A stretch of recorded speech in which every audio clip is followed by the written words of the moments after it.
আচ্ছা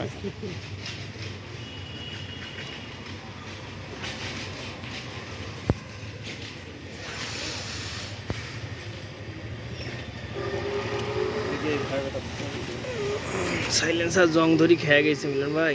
ভাই সাইলেন্সার জং ধরি খেয়ে গেছে। না ওটা থাকে না ভাই, ওটা যত বড়ই গাড়ি হোক না কেন ওগুলা ভাই রং থাকবে না। না না জং ধরি খেয়ে গেছে ওই জায়গাটা দেখেন। নাহলে কালো স্প্রে করে নেবেন। না না খেয়ে গেছে ওই জায়গাটা দেখেন ফুটা হয়ে গেছে।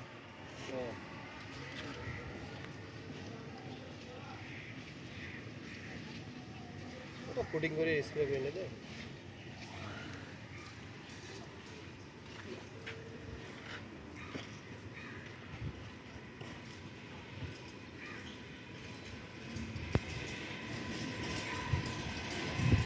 চাবি দুইটাই আছে না মিলন ভাই? চাবি ভাই একটা আছে।